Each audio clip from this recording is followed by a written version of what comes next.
இந்த படத்தோடைய ஸ்டார்டிங் சீன்லயே ஒரு பொண்ணு உயிருக்கு பயந்துட்டு ஏதோ காட்டு பகுதி மாதிரி நைட் டைம்ல ஓடிட்டு இருக்கா. பின்னாடி ஒரு கார்ல யாரோ ஃபாலோ பண்ணிட்டு வராங்க. இந்த பொண்ணு பயந்துட்டு ஒரு ஓரமா போயிட்டு ஒளிஞ்சி உட்கார்ந்துட்டு இருக்கும் போது ஏற்கனவே அந்த பொண்ணுடைய உடம்புழுக்க காயமா இருக்கு மக்களே, பயந்துட்டு உட்கார்ந்துட்டு இருக்கா. இந்த டைம்ல யாரோ பின்னாடி வந்து நிக்கிறாங்க அப்படின்னு சொல்லிட்டு திரும்பி பார்த்து பயந்து கத்த ஆரம்பிக்கிறா. அப்போ சடனா யாரோ அந்த பொண்ணுடைய வயித்துல ஒரு கத்திய வச்சு குத்துறாங்க. இந்த பொண்ணு வலி தாங்க முடியாம கத்துறா. அவ்வளவுதான், இந்த பொண்ணு இறந்து போயிட்டா. இந்த பொண்ணு யாரு, இந்த பொண்ணை யாரு கொலை பண்ணா, எதுக்காக கொலை பண்ணாங்க அப்படின்னு சொல்லிட்டு நம்ம ஹீரோயின் விசாரிச்சு கண்டுபிடிச்சாங்களா இல்லையா அப்படின்றதான் கதை. கொஞ்சம் வித்தியாசமா கொண்டு போயிருப்பாங்க. இதுல என்ன வித்தியாசம் அப்படின்னு சொல்லிட்டு பாத்தீங்கன்னா, படத்துடைய கிளைமேக்ஸ்ல நம்ம எதிர்பார்த்த மாதிரியே ஒரு நல்ல ட்விஸ்ட் வச்சிருப்பாங்க. ட்விஸ்ட் மட்டும் இல்லாம நம்ம கடுப்பாகிற மாதிரி ஒரு விஷயம் இருக்கு. அதை நான் என்ன விஷயம்னு கிளைமேக்ஸ்ல சொல்றேன். சரி வாங்க இந்த படத்தை டீடைலா பார்க்கலாம். அதுக்கு முன்னாடி மறக்காம சப்ஸ்கிரைப் பண்ணிக்கோங்க, பக்கத்துல வர பெல்லையும் கிளிக் பண்ணிக்கோங்க, லைக் ஹைப் மறக்காம கொடுங்க. நீங்க சப்போர்ட் பண்ணணும்னு நினைச்சீங்க அப்படின்னா மறக்காம லைக் பண்ணி ஹைப் பண்ணுங்க.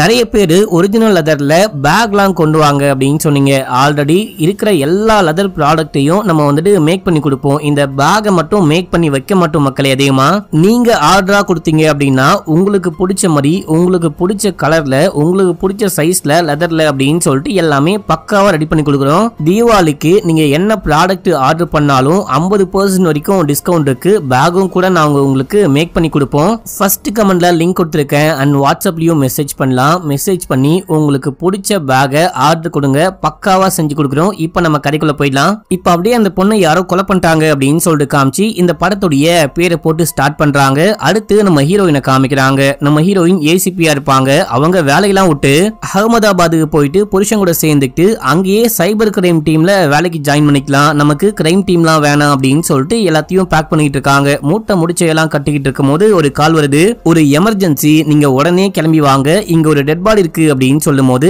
இவங்களும் உடனே இங்க இருந்து கிளம்புறாங்க. அப்போ அம்மா கேக்குறாங்க, பேக்கர்ஸ் அண்ட் மூவர்ஸ் வர போறாங்க, நீ கிளம்புனா யார் அவங்களுக்கு ஹெல்ப் பண்ணுவா அப்படின்னு சொல்லிட்டு கேட்கும் போது நீங்களே பாத்துக்கோங்க, எனக்கு ஒரு எமர்ஜென்சி அப்படின்னு சொல்லிட்டு கிளம்புறாங்க. கிளம்பி ஸ்பாட்டுக்கு போயிட்டு காரை நிப்பாட்டிட்டு அவங்க கன்ல இருந்து புல்லட் எல்லாம் அன்லோட் பண்ண பார்க்கும் போது அப்போ அங்க ஒரு அசிஸ்டன்ட் வராரு. உள்ள ஒரு டெட் பாடி இருக்கு, நான் டீமுக்கும் கால் பண்ணிட்டேன் அப்படின்னு சொல்லிக்கிட்டே இருக்கும் போது உள்ளுக்குள்ள இருந்து கன் சவுண்ட் கேக்குது. நம்ம ஹீரோயினுக்கு ஒரு பழக்கம் இருக்கு, யாரையும் தெரியாம கூட ஷூட் பண்ணக்கூடாது அப்படின்னு சொல்லிட்டு கிரைம் ஸ்பாட்டுக்கு போகும்போதே கன்ல புல்லட் இல்லாம தான் போவாங்க.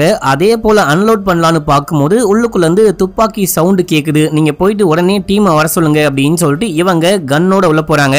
உள்ளுக்குள்ள போயிட்டு பார்த்தா ஒரு கத்தி இருக்கு. அந்த கத்தியோட எடுத்துட்டு உள்ள போறாங்க. டெட் பாடி இருக்கு. டெட் பாடியை பார்க்கும்போது அது இவங்களுக்கு தெரிஞ்ச போலீஸ் தான். திடீர்னு கண்ண முடிக்கிறாரு. நம்ம ஹீரோயினுடைய டீம் எல்லாரும் அங்க வராங்க. டிசிபி எல்லாம் வராங்க. நம்ம ஹீரோயின் ஏசிபியா இருப்பாங்க. என்ன சார் இதெல்லாம் அப்படின்னு சொல்லிட்டு கேட்கும்போது, கேக்குன்னு சொன்னா வரமாட்டேன், அதான் கேஸ்னு சொல்லி வர சொன்னேன், நீ தான் இந்த வேலையும் வேணாம் டிபார்ட்மெண்ட்டும் வேணாம் அப்படின்னு சொல்லிட்டு அகமதாபாத்துக்கு போற இல்லையா, அதான் ஒரு சின்ன சர்ப்ரைஸ் அப்படின்னும் போது நான்லாம் பயந்தே போயிட்டேன், ஒரு மாதிரி மிரண்டே போயிட்டேன் அப்படின்னு சொல்றாங்க. இப்ப அப்படியே சீன் கட்டாது. அடுத்து ஒரு கட்சி ஆபீஸ காமிக்கிறாங்க. ஒரு பொண்ணு கட்சி ஆபீஸ்க்கு வந்து இறங்குறா. இந்த பொண்ணு பேரு தக்ஷா. மக்களே, சார் ரெடியா, நம்ம வந்துட்டு மீட்டிங்க்கு கிளம்பிட்டுமா அப்படின்னு சொல்லிட்டு கேட்கும் போது, சாரு உங்க கூட தான் வருவாரு அப்படின்னு சொல்லிட்டு வெயிட் பண்ணும். சாரை காணோம், எங்க போனார்னு தெரியல, கால் பண்ணாலும் இருக்க மாட்டாரு அப்படின்னு சொல்ல இப்ப அப்படியே ஒரு அரசியல்வாதியை காமிக்கிறாங்க. இவரை தான் அந்த பொண்ணு தேடிட்டு இருக்கா. ஆபீஸ்ல எல்லாரும் தேடிட்டு இருக்காங்க. இவரு சோகமா உட்கார்ந்து கல்யாண கேசட் எல்லாம் பாத்துக்கிட்டு இருக்காரு. பொண்டாட்டி, பழைய பொண்டாட்டி போல, ஐயோ பழைய பொண்டாட்டி இல்ல பழைய வீடியோ போல, அதையெல்லாம் பார்த்து ஃபீல் பண்ணிட்டு இருக்க மாதிரி காமிக்கிறாங்க. இப்ப அப்படியே சீன் கட்டாது. நம்ம ஹீரோயின் கிளம்பி ஆபீஸ்க்கு வராங்க. இன்னைக்கு தான் நம்ம ஹீரோயினுக்கு இந்த ஆபீஸ்ல லாஸ்ட் டே. மக்களே, வந்தா இவங்க சீட்ல வேற ஒருத்தன் உட்கார்ந்துகிட்டு இருக்கான். நான் தான் உங்களை ரீப்ளேஸ் பண்ண போறேன், நான் தான் புதிய ஏசிபி, நான் இந்த மாதிரி கோல்டு மெடல்லாம் வாங்கியிருக்கேன் அப்படி இப்படின்னு சொல்லிட்டு தன்னை பத்தி பயங்கரமா புகழ்ந்து பேசிட்டு கையை கொடுக்கும் போது இவங்க கையை கூட கொடுக்க மாட்டாங்க. ஓகே ஓகே அப்படின்னு சொல்றாங்க. இதே டைம்ல டிசிபி வராரு. இந்த மாதிரி ஒரு ஸ்பாட்ல ஒரு பொண்ணுடைய ட்ரெஸ்ஸும் அதுக்கப்புறம் பிளட் ஸ்டெயினும் கிடைச்சிருக்கான். நீங்க ரெண்டு பேரும் உடனே போயிட்டு அது என்ன கேஸ்னு பாருங்க அப்படின்னு சொல்லும் போது, சார் மேடம் தான் ஊருக்கு போறாங்க இல்லையா, எல்லாத்தையும் நானே பாத்துக்கிறேன், மேடம் கொஞ்சம் ரிலாக்ஸா போட்டோம் அப்படின்னும் போது ஹீரோயினும் சொல்றாங்க, இந்த மாதிரி நான் தான் நைட் ஊருக்கு போறேன் இல்லையா, இந்த கேஸை பார்த்து என்ன பண்ண போறேன்னு கேட்க, இங்க பாரு இன்னைக்கு ஒன்னும் உனக்கு லீவு கிடையாது, நீ கண்டிப்பா வேலை பார்த்தே ஆகணும், ரெண்டு பேரும் கிளம்பி ஸ்பாட்டுக்கு போங்க அப்படின்னு சொல்லிட்டு உள்ளுக்குள்ள போயிட்டாரு. நீ மட்டும் என் கூட வா அப்படின்னு சொல்லிட்டு கூப்பிட ஹீரோயின் கூடவே போறாங்க. நம்ம ஹீரோயின் அகமதாபாத்துக்கு குடிபெயர போறாங்க. அங்க போயிட்டு ஏதோ ஒரு வீட்டுல பால் காசி அப்படியே குடியேற போறாங்களாம். அதுக்காக கிஃப்ட்லாம் வாங்கி வச்சிருக்காரு. நீ கண்டிப்பா இந்த வேலையை விட்டு அகமதாபாத் போயே ஆகணுமா, என்னுடைய டீம்ல பெஸ்டான ஒரு பொண்ணு நீ இல்லாம டீமை எப்படி லீட் பண்ண போறேன் அப்படின்னே தெரியல, நீ இல்லாம போயிட்ட அப்படின்னா எனக்கு ஒரு கையே உடைஞ்ச மாதிரி இருக்கும், நீ கண்டிப்பா போயே ஆகணுமா அப்படின்னு சொல்லிட்டு கேட்கும்போது என்னுடைய புருஷனுக்கு அவருடைய ட்ரீம் ஜாப் கிடைச்சிருக்கு, கண்டிப்பா போயே ஆகணும் அப்படின்னும் போது அதுக்காக உன்னுடைய ட்ரீம் ஜாபை விட்டு போவியான்னு கேட்க, இல்ல சார் எனக்கு ஃபேமிலியும் ரொம்ப முக்கியம், இந்த வேலையால என் பொண்ணை சரியா பாத்துக்க முடியல,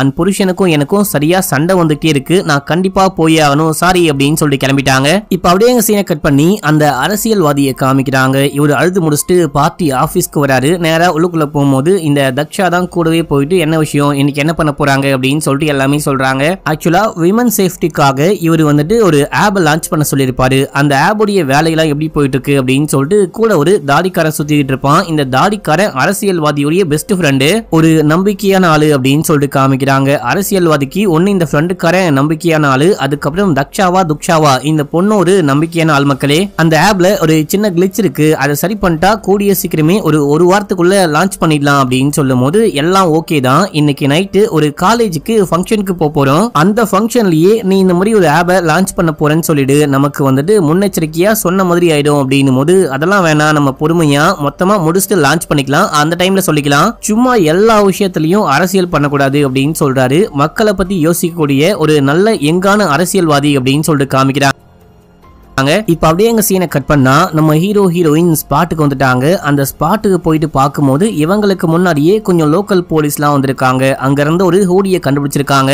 அந்த ஹூடிலையும் சில பிளட் ஸ்டெயின் இந்த ரத்தக்கரையெல்லாம் பார்த்திருக்காங்க. கத்தியால கொத்துன மாதிரி கரெக்டா வயிற்றுக்கிட்ட கொஞ்சம் கிழிஞ்சு போயிருக்கு அப்படின்னு அந்த ஹூடியை கண்டுபிடிச்ச போலீஸ் சொல்லிட்டு இருக்காரு. ஆக்சுவலா இங்க நிறைய பறவைகள்லாம் வருமா, காலையில டைம்ல நிறைய பேர் பறவைகளை பார்க்க வருவாங்க. அப்படி அந்த பறவைகளை வாட்ச் பண்ண வந்த யாரோ தான் போலீஸ்க்கே கால் பண்ணி சொன்னாங்க அப்படின்னு சொல்லிட்டு எல்லா சொல்லும் போது சுத்தி முத்தி பாக்குறாங்க, ஏதாவது எவிடன்ஸ் கிடைக்குமா அப்படின்னு சொல்லிட்டு பாக்குறாங்க. ஹூடில வந்துட்டு ஒரு காலேஜோடைய நேம் மாதிரி ஏதோ போட்டிருக்கு. நம்ம இந்த காலேஜுக்கு போயிட்டு விசாரிச்சா கண்டிப்பா ஏதாவது கண்டுபிடிக்க முடியும் அப்படின்னு சொல்லிட்டு ஹீரோ சொல்லிட்டே இருக்கும்போது அங்க ஒரு தண்ணி லாரி போயிட்டு இருக்கு. என்ன இந்த பக்கம் தண்ணி லாரி போதே அப்படின்னு சொல்லிட்டு இவங்க பின்னாடியே போறாங்க. போயிட்டு பார்க்கும்போது அங்க ஒரு கல்குவாரி இருக்கு. அந்த கல்குவாரிக்கு பக்கத்திலேயே ஒரு குட்டி ஏரி மாதிரி இருக்கு. இந்த ஏரி எவ்வளவு ஆழம் இருக்கும் அப்படின்னு சொல்லிட்டு கேட்கும்போது எப்படியும் ஒரு 20-30 ஆழம் இருக்கும் அப்படின்னு சொல்லிட்டு அக்கம் பக்கத்துல இருக்கவங்க சொல்லும்போது இந்த தண்ணிக்குள்ள இருந்து ஏதாவது கண்டுபிடிக்க முடியுமான்னு பாருங்க, நீங்க முதல்ல போயிட்டு டைவர்ஸை வர சொல்லி மொத்தமா செக் பண்ணுங்க, அதுக்கப்புறம் டாக்ஸையும் வர சொல்லி மொத்தமா மோப்பு முடிக்க வச்சு ஏதாவது கண்டுபிடிக்க முடியுமான்னு பார்க்க சொல்லுங்க அப்படின்னு. அப்படின்னா நம்ம காலேஜுக்கு போக வேணாமா அப்படின்னு சொல்லிட்டு ஹீரோ கேட்கும்போது கண்டிப்பா போலாம், வா போலாம் அப்படின்னு சொல்லிட்டு இங்க இருந்து கிளம்புறாங்க. இதே டைம்ல நம்ம ஹீரோ ஹீரோயின் கிளம்பிட்டு இருக்காங்க பாத்தீங்களா, அதே காலேஜ்ல தான் ஏதோ ஒரு ஃபங்க்ஷன் அப்படின்னு சொல்லிட்டு அரசியல்வாதி டீமோட வந்திருக்காரு. அங்க வந்து இன்னொரு அரசியல்வாதியை மீட் பண்றாரு. அவருக்கும் இவருக்கும் சுத்தமா செட்டே ஆகாது போல, அப்படியே வார்த்தையிலேயே மாறி மாறி சண்டை போடுகிறாங்க. வந்தவர் வந்துட்டு எதிர்கட்சி மாதிரி. அவர் என்ன சொல்றாரு அப்படின்னா, ஏதோ புதுசா ஆப்லாம் லான்ச் பண்ண போறியா, கேள்விப்பட்டேன், நல்ல விஷயம் தான், பெண்களுக்காக நீ என்ன பண்ணாலும் அது நல்ல விஷயம் தான் அப்படின்னு சொல்லிட்டு நக்கல் அடிச்சுட்டு போறாரு. இந்த விஷயம் வெளியே யாருக்குமே தெரியாது, ரொம்ப கான்பிடென்ஷியலா வச்சிருந்தோம், இது எப்படி லீக் ஆச்சு அப்படின்னு சொல்லிட்டு அந்த துஷாரா அதுக்கப்புறம் அரசியல்வாதி தாடிக்காரன் அப்படின்னு சொல்லிட்டு யாருக்கும் புரியல. பயங்கர டென்ஷன் ஆகுறாங்க, ஒரு மாதிரி ஷாக்கா இருக்கு. இப்ப எல்லாரும் மேடைக்கு போறாங்க, அந்த பார்ட்டி அந்த ஃபங்க்ஷன் ஆரம்பிக்கலாம்னு பார்க்கும்போது அப்போ அந்த காலேஜை சேர்ந்த ஒரு லேடி வராங்க. இந்த மாதிரி ஒரு முக்கியமான விஷயம், இப்போ இந்த ஃபங்க்ஷன் நடக்குமா இல்லையானே தெரியல, போலீஸ்லாம் வந்திருக்காங்க, கொஞ்சம் வாங்க அப்படின்னு சொல்லிட்டு கூப்பிட அங்க ஹீரோ ஹீரோயின் வந்திருக்காங்க. இந்த மாதிரி ஒரு பொண்ணுடைய ஹூடியை கண்டுபிடிச்சிருக்கோம், பயங்கரமா பிளட் கரையெல்லாம் இருக்கு, அந்த பொண்ணுக்கு ஏதோ ஆயிருக்கு, அந்த பொண்ணுடைய ஹூடியில வந்துட்டு இந்த காலேஜோடைய நேம் போட்டிருக்கு அப்படின்னா இங்க வந்திருக்கோம் அப்படின்னும் போது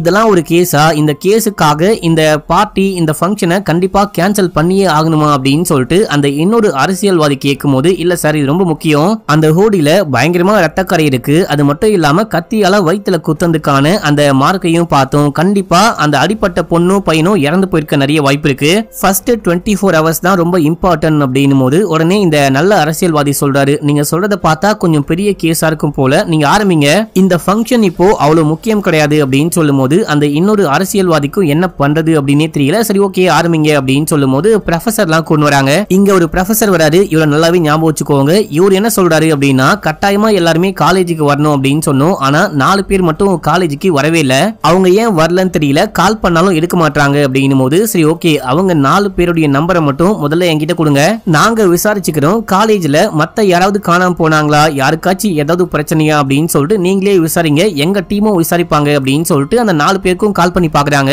அப்படி கால் பண்ணி பார்க்கும்போது நைனா அப்படின்ற ஒரு பொண்ணுக்கு மட்டும் காலே போக மாட்டேங்குது, போனு சுவிட்ச் ஆஃப் அப்படின்னு சொல்லிட்டு வந்துகிட்டு இருக்கு. சரி ஓகே, முதல்ல நைனாவுடைய வீட்டுக்கு போயிட்டு பார்க்கலாம் அப்படின்னு சொல்லிட்டு கிளம்பி வீட்டுக்கு போறாங்க. நம்ம ஹீரோயினும் ஹீரோவும் போயிட்டு நைனாவுடைய அம்மாவை மீட் பண்றாங்க. எங்க உங்க பொண்ணு அப்படின்னு சொல்லிட்டு கேட்கும்போது நைனா ஃப்ரெண்டு வீட்டுக்கு ஸ்டே பண்றேன் அப்படின்னு சொல்லிட்டு போனா நைட்டு ஸ்டே பண்ணிட்டு காலையில கிளம்பி காலேஜுக்கு போயிருப்பாளே அப்படின்னும் போது இல்ல காலேஜ்ல இல்ல அதான் தேடி வந்தோம் அப்படின்னும் போது கண்டிப்பா அந்த லாவண்யா கூட சேர்ந்துட்டு பங்க் அடிச்சிருப்பா. அவ ஒரு மோசமான பொண்ணு. நான் லாவண்யாக்கு இல்ல அப்படின்னா நைனாக்கே கால் பண்ணி பாக்குறேன் அப்படின்னு சொல்லிட்டு கால் பண்ணி பாக்குறாங்க. போனே போக மாட்டேங்குது. நம்ம ஹீரோயின் சுத்தி முத்தி பார்த்துட்டு நைனாவுடைய போட்டோலாம் அங்க இருக்கும். இவங்க போன்ல போட்டோ கிளிக் பண்ணி வச்சுக்கிறாங்க. நைனா எப்படி இருப்பா, நைனாவுடைய உடம்புல ஏதாவது பர்த் மார்க் இருக்குமா அப்படின்னு சொல்லிட்டு அந்த விஷயம்லாம் கேட்க ஆரம்பிக்கும் போது ஐயோ என் பொண்ணுக்கு என்னாச்சு அப்படின்னு சொல்லிட்டு கேட்டா இல்லங்க இந்த மாதிரி ஒரு விஷயம் காலேஜ்ல உங்க பொண்ணை காணும், அதான் விசாரிக்க வந்தோம், நீங்க யாருக்காச்சும் கால் பண்ணி கேளுங்க, அவங்க அப்பாக்கு கூட கால் பண்ணுங்க அப்படின்னும் போது இவங்க கால் பண்ணி எங்க நைனாவை காணுமா, எங்க போனானே தெரியல அப்படின்னு சொல்லும் போது நீ கவலைப்படாத நான் போயிட்டு பாக்குறேன் அப்படின்னு சொல்லிட்டு இவரு நேரா கிளம்பி ஒரு பையனுடைய வீட்டுக்கு போறாரு. அந்த பையன் கிட்ட அடிச்சு விசாரிக்கிறாரு. அதுக்கப்புறம் இவரே கால் பண்ணி சொல்றாரு இந்த மாதிரி பொண்ணுக்கு ஒன்னும் ஆகல, பொண்ணு சேஃபா இருக்கா அப்படின்னு சொல்லும் போது அம்மாக்கு இப்பதான் சந்தோஷமா இருக்கு. போலீஸ் கிட்டயும் சொல்ல போலீஸ் கிளம்பிட்டாங்க. ஆக்சுவலா அம்மா பயப்படுறாங்களே அப்படின்னு சொல்லிட்டு அப்பா போய் சொல்லிருப்பாரு பொண்ணுக்கு ஒன்னும் ஆகல அப்படின்னு சொல்லிட்டு. பொண்ணு வந்துட்டு ஒரு பையன் வீட்டுக்கு போயிருக்க வாய்ப்பு இருக்கு அப்படின்னு சொல்லிட்டு அங்க போயிட்டு ஏதோ விசாரிச்சுட்டு இருக்காரு. அங்க போல அந்த பொண்ணு அப்படின்னு சொல்லிட்டு தெரிஞ்சதுக்கு அப்புறமா ஐயோ கால் பண்ணி வேற போய் சொல்லட்டுமே அப்படின்னு சொல்லிட்டு இவரு கிளம்புறாரு. இதே டைம்ல நம்ம ஹீரோயினுக்கு நீங்க கிளம்பி உடனே கல்குவாரிக்கு வாங்க, இங்க ஏதோ கண்டுபிடிச்சிருக்கோம் அப்படின்னு சொல்லும் போது இவங்க கிளம்பி போறாங்க. அந்த கல்குவாரியில தண்ணிக்குள்ள இருந்து ஒரு காரை கண்டுபிடிச்சு வெளியே எடுக்கிறாங்க. காருக்குள்ள செக் பண்ணி பார்க்கும்போது ஒண்ணுமே இல்ல. ஆனா காருடைய டிக்கிய திறந்து பார்த்தா உள்ளுக்குள்ள ஒரு பொண்ணுடைய பாடி இருக்கு. இந்த பொண்ணு ஜிப் டைட்லாம் போட்டு அப்படியே கை கால்லாம் கட்டி போட்டு வச்சிருக்காங்க. உடம்பு முழுக்க காயமா இருக்கு. நம்ம ஹீரோயின் வீட்டுக்கு போயிட்டு நைனாவுடைய போட்டோவை கிளிக் பண்ணிட்டு வந்தாங்க பாத்தீங்களா, அந்த போட்டோ வச்சு பார்க்கும்போது கண்டிப்பா இறந்து போனது நைனா தான் அப்படின்னு சொல்லிட்டு கன்ஃபார்ம் பண்றாங்க. இதே டைம்ல அப்பா நைனாவை காணோம், போலீஸ் கிட்டே போயிட்டு விசாரிக்கலாம் அப்படின்னு சொல்லிட்டு போலீஸை தேடி வரும்போது அவரு கரெக்டா இந்த கல் குவாரிக்கே வராரு. பொண்ணு இறந்து கிடக்குறா. பயங்கர கொடூரமா அப்படியே டார்ச்சர் பண்ணி அந்த பொண்ணை கொலை பண்ணி வச்சிருக்காங்க. இத பார்த்துட்டு தாங்கிக்க முடியாம பயங்கரமா அழுகுறாரு. கிட்ட ஓடி வர ட்ரை பண்றாரு. அங்க இருக்கிற எல்லாரும் தடுக்கிறாங்க. ஆக்சுவலா பொண்டாட்டி கிட்ட போன் பேசிக்கிட்டே வந்திருப்பாரு. அவங்களுக்கும் இது எல்லாமே கேக்குது. அவங்க அப்படியே பயந்துட்டு அங்கேயே அழுதுகிட்டு இருக்காங்க. இப்போ ஸ்பாட்டுக்கு ஒரு டாக்டர் வந்திருப்பாரு, ஃபாரன்சிக் டாக்டர். அவரு ஸ்டார்டிங்ல எல்லாமே செக் பண்ணிட்டு இந்த பொண்ணு நைட் டைம்ல வெறும் காலோட யாருக்கோ பயந்துட்டு ஓடினா போல, கால நிறைய காயங்கள்லாம் இருக்கு அப்படின்னு சொல்லும் போது நைட் டைம்ல இந்த இடமே ரொம்ப இருட்டா இருக்கும். இந்த பொண்ணு பயப்படாம இருட்டுல யாருக்கு பயந்து ஓடினா அப்படின்னு சொல்லிட்டு ஹீரோ கேட்கும் போது பொண்ணுங்களுக்கு இருட்ட பார்த்தா பயம் கிடையாது, பசங்களை பார்த்தாதான் பயம் அப்படின்னு சொல்லிட்டு செக் பண்ணி பாக்குறாங்க. கார் முழுக்க செக் பண்ணி பார்க்கும்போது நமக்கு ஒரு நல்ல அரசியல்வாதி அப்படின்னு சொல்லிட்டு காமிக்கிறாங்க பாத்தீங்களா. அந்த ஆளுடைய ஒரு கேம்பெயின் ஸ்டிக்கரை காருக்குள்ள இருந்து கண்டுபிடிக்கிறாங்க. இதோட ஃபர்ஸ்ட் எபிசோட் முடியுது. இப்போ செகண்ட் எபிசோடிய ஸ்டார்டிங் சீன்லயே நமக்கு ஃபாரன்சிக்ல காமிக்கிறாங்க. டாக்டர் பக்காவா செக் பண்ணிட்டு என்ன சொல்றாரு அப்படின்னா இந்த பொண்ணை யாரோ ரேப் பண்ணி தான் கொலை பண்ணிருக்காங்க. பாட்டில வச்சு மண்டையில சமயம் அடிச்சிருக்காங்க. அடிச்சதுனால பாட்டில் பீஸ்லாம் தலையில தலைமுடியிலாம் பார்க்க முடியுது. அது மட்டும் இல்லாம கத்தியால குத்தும் போது வயிற்றுக்குள்ள இருக்க ஆர்கன்லாம் கூட டேமேஜ் ஆயிருக்கு. ஆனா இந்த பொண்ணு இறந்ததுக்கு காரணம் வந்துட்டு கத்தியால குத்துனதோ இல்ல அடிச்சதோ டார்ச்சர் பண்ணதோ கிடையாது. இந்த பொண்ணு உயிரோடு இருக்கும் போதே அந்த காரோட டிக்கிக்குள்ள போட்டு தண்ணிக்குள்ள போட்டிருக்காங்க. தண்ணி உடம்பு முழுக்க போயிட்டு நுரையீரலுக்குள்ள தண்ணி ஃபில் ஆகி தான் இந்த பொண்ணு இறந்து போயிருக்கா அப்படின்னும் போது அப்படியே ஷாக் ஆகுறாங்க. அடுத்து இந்த பொண்ணுடைய பாடியை ஐடென்டிஃபை பண்ணோம், லீகலா ஐடென்டிஃபை பண்ணோம் அப்படின்னு சொல்லிட்டு நைனாவுடைய அப்பா அம்மா உள்ளுக்குள்ள கூப்பிட்டு அவங்க வராங்க. பார்க்கும்போது அவங்களுக்கு மனசே தாங்கல. அநியாயமா இந்த மாதிரி பண்ணிருக்காங்களே, காலை வந்துட்டு கட்டி போட்டிருக்காங்க, உடம்பு முழுக்க காயமா இருக்கு, தலையெல்லாம் நனைஞ்சு போயிருக்கு அப்படின்னு சொல்லிட்டு அவங்க ஒரு பயங்கரமான டிராமால இருக்காங்க. அதை விட்டு வெளியே வரவே முடியல. பொண்ணு இறந்து போயிட்டா அப்படின்ற விஷயத்த ஏத்துக்கவே முடியல. சரி ஓகே இப்போ நீங்க கிளம்பலாம், இப்போ விசாரிக்க ஒண்ணுமே இல்ல, இவங்க சரியானதுக்கு அப்புறமா கொஞ்சம் நார்மல் நிலைமைக்கு வந்ததுக்கு அப்புறமா விசாரிக்கலாம் அப்படின்னு சொல்லிட்டு போ சொல்லிட்டாங்க. இதே டைம்ல டிசிபி வராரு. இது ஒரு முக்கியமான கேஸ், டிவி மீடியா எல்லாரும் இத பத்தி தான் பேசிக்கிட்டு இருக்காங்க. நீங்க ரெண்டு பேரும் சேர்ந்துட்டு தான் இந்த கேஸை ஹேண்டில் பண்ண போறீங்க அப்படின்னும் போது சார் எனக்கு இன்னைக்கு நைட்டே ஃபிளைட் இருக்கு, நான் கிளம்பி அகமதாபாத் போறேன், உங்களுக்கு தான் நல்லாவே தெரியும் இல்லையா, நான் இன்னையோட இந்த வேலையை விட்டு டிபார்ட்மெண்ட்டை விட்டு போறேன் அப்படின்னும் போது ஏமா சொன்னா புரிஞ்சுக்கோ, இது ஒரு முக்கியமான கேஸ், அரசியல்வாதிலாம் கூட சம்பந்தப்பட்டிருக்காரு. அண்ட் வந்துட்டு இந்த கேஸை விசாரிக்க எனக்கு நம்பிக்கையான திறமையான ஒரு போலீஸ் அதிகாரி வேணும். நீ இருந்தாதான் கண்டிப்பா இந்த கேஸை சால்வ் பண்ண முடியும். நீ ஆரம்பிச்ச இல்லையா, நீ முடிச்சு கொடுத்துட்டு போ. இன்னும் 10 நாளைக்கு அப்புறமா தான் நீ வந்துட்டு வீட்டுல பால் காய்ச்சி நடத்த போற இல்லையா, அதுக்குள்ள நீ இந்த கேஸை முடிச்சிருவ அப்படின்னு சொல்லிட்டு எனக்கு நம்பிக்கை இருக்கு. தயவு செஞ்சு இந்த கேஸை முடிச்சுட்டு போ, இது என்னுடைய ஆர்டர் அப்படின்னு சொல்லிட்டு கிளம்பிட்டாரு. இப்போ இந்த ஏசிபி நம்ம ஹீரோ இருக்காரு பாத்தீங்களா, இவரு வந்துட்டு அந்த டாக் ஸ்குவாட் ஸ்பாட்டுக்கு வந்து தேடும் போது ஏதோ கீ செயின் மாதிரி கீ மாதிரி ஏதோ கண்டுபிடிச்சாங்களாம். இதை வச்சு ஏதாவது கண்டுபிடிக்க முடியுமா வேணாலும் பாருங்க அப்படின்னு சொல்லிட்டு கையில கொடுத்துட்டு போறாரு. அடுத்து அந்த அரசியல்வாதியை காமிக்கிறாங்க. அரசியல்வாதியோடைய அந்த தாடிக்காரன் அசிஸ்டன்ட் அவன் வந்து என்ன சொல்றான் அப்படின்னா, அந்த எதிர்க்கட்சி அரசியல்வாதி நம்ம ஒரு ஆப்பை டெவலப் பண்ணிட்டு இருந்தோம் இல்லையா, அதே போல டிட்டோவா அவன் ஒன்னு லான்ச் பண்ணிருக்கான். இப்போ நம்ம ஆப்பை லான்ச் பண்ணோம் அப்படின்னா கெட்ட பேர் ஆயிரும் அப்படின்னும் போது இந்த விஷயம் வெளியே எப்படி லீக் ஆச்சு, நம்ம இப்படி ஒரு ஆப் லான்ச் பண்ண போறோம் ரெடி பண்ணிட்டு இருக்கோம் அப்படின்ற விஷயம் எனக்கும் உங்க 2 பேருக்கும் மட்டும்தான் தெரியும், இது எப்படி லீக் ஆச்சு அப்படின்னு சொல்லிட்டு கேட்க எங்களுக்கே தெரியல அப்படின்னு சொல்லிட்டு எல்லாருமே ஷாக் ஆகுறாங்க. இதே டைம்ல இந்த அரசியல்வாதியை விசாரிக்கணும் அப்படின்னு சொல்லிட்டு ஹீரோ ஹீரோயின் ஸ்பாட்டுக்கே வந்துட்டாங்க. அப்போ இந்த அரசியல்வாதி கேக்குறாரு, இந்த மாதிரி ஏதோ மிஸ்ஸிங் கேஸ்னு சொன்னீங்க, ஏதாவது கண்டுபிடிச்சிங்களா அப்படின்னு சொல்லிட்டு கேட்கும்போது எல்லாத்தையும் ஹீரோயின் எக்ஸ்பிளைன் பண்றாங்க. எக்ஸ்பிளைன் பண்ணிட்டு அந்த காருக்குள்ள உங்களுடைய போஸ்டர் ஸ்டிக்கரை தான் பார்த்தோம் அப்படின்னும் போது அந்த காரு எங்களுடைய கேம்பிங்க்கு யூஸ் பண்ணக்கூடிய காரு, அந்த காருக்குள்ள ஸ்டிக்கர் இந்த போஸ்டர்லாம் கொண்டு போயிட்டு ஒட்டுவாங்க, அதுக்கப்புறம் எங்க வேணுமோ அதெல்லாம் கொண்டு போயிட்டு கொடுப்பாங்க. அது ஒரு கேம்பிங் காரு. அதே போல நிறைய கார் ஓடிக்கிட்டு இருக்கு, நான் உங்களுக்கு எல்லா டீடைலையும் கொடுக்குறேன், என் கூட வாங்க அப்படின்னு சொல்லிட்டு அந்த தாடிக்காரன் கூப்பிடும் போது நீ போ நான் இங்க விசாரிக்கிறேன் அப்படின்னு சொல்றாங்க ஹீரோயின். ஆக்சுவலா ஞாயிற்றுக்கிழமை நைட்டு தான் இந்த சம்பவம் நடந்திருக்கும் அப்படின்னு சொல்லிட்டு ஹீரோயின் கெஸ் பண்றாங்க. இப்போ நீங்க ஞாயிற்றுக்கிழமை எங்க இருந்தீங்க அப்படின்னு சொல்லிட்டு கேட்கும்போது நைட்டு பார்ட்டி சம்பந்தமா ஒரு மீட்டிங் இருந்துச்சு, அந்த மீட்டிங் முடிச்சுட்டு நான் வீட்டுக்கு போயிட்டேன் அப்படின்னு சொல்றாரு இந்த அரசியல்வாதி. அதுக்கு என்ன ப்ரூஃப் இருக்கு அப்படின்னு சொல்லிட்டு கேட்கும்போது நான் தான் ப்ரூஃப், நானும் அரசியல்வாதியும் ஒன்னா தான் நைட்டு ஸ்டே பண்ணோம் அப்படின்னு சொல்லிட்டு தக்ஷா சொல்ல, சரி ஓகே நீங்க 2 பேருமே வந்து ஒரு ஸ்டேட்மெண்ட் கொடுக்குற மாதிரி இருக்கும், ஆனா உடனே வந்து கொடுக்க வேணாம், உடனே கொடுத்து அந்த ஸ்டேட்மெண்ட் லீக் ஆயிருச்சு அப்படின்னா உண்மையான குற்றவாளி தப்பிக்க நிறைய ட்ரை பண்ணுவான், நீங்க வேணா ஒரு நாள் வெயிட் பண்ணிட்டு அதுக்கப்புறமா வந்து ஸ்டேட்மெண்ட் கொடுக்குறீங்களா அப்படின்னு சொல்லிட்டு கேட்கும்போது தக்ஷா வேணாம் அப்படின்னு சொல்றாங்க. இது வந்துட்டு நமக்கே பேக் ஃபயர் ஆக நிறைய வாய்ப்பு இருக்கு, நம்ம மேல எந்த தப்புமே கிடையாது, ஒன்னு போயிட்டு ஸ்டேட்மெண்ட் கொடுக்கலாம், அப்படியும் இல்ல அப்படின்னா பிரஸ் மீட் வைக்கலாம் அப்படின்னு சொல்லும் போது வேணா இவங்க சொல்ற மாதிரியே பண்ணிக்கலாம், ஒரு அப்பாவி பொண்ணு இறந்து போயிருக்கா, அந்த பொண்ணு யாரு கொலை பண்ணா அப்படின்னு சொல்லிட்டு குற்றவாளியை கண்டிப்பா கண்டுபிடிக்கணும் அப்படின்னு சொல்றாரு. மனுஷன் ரொம்ப தங்கமானவரா இருக்காரு. இப்போ விசாரிச்சு முடிச்சுட்டு சரி ஓகே நான் கிளம்புறேன் அப்படின்னு சொல்லிட்டு ஹீரோயின் கிளம்பும் போது இங்க பாருங்க நீங்க சொல்ற மாதிரி நான் எதுவுமே இப்போதைக்கு பிரஸ் மீட்டும் வைக்க மாட்டேன், யார்ட்டையும் இந்த விஷயத்த சொல்லவும் மாட்டேன், ஆனா நீங்களுமே இந்த விஷயத்த லீக் பண்ணக்கூடாது, நீங்க பிரஸ் மீட் வைக்க போறீங்க இல்ல பொதுமக்கள் கிட்ட சொல்ல போறீங்க அப்படின்னா முதல்ல என்கிட்ட சொல்லுங்க, அதுக்கப்புறமா தான் வெளியே சொல்லணும் அப்படின்னும் போது ஓகேன்னு சொல்லிட்டு கிளம்புறாங்க.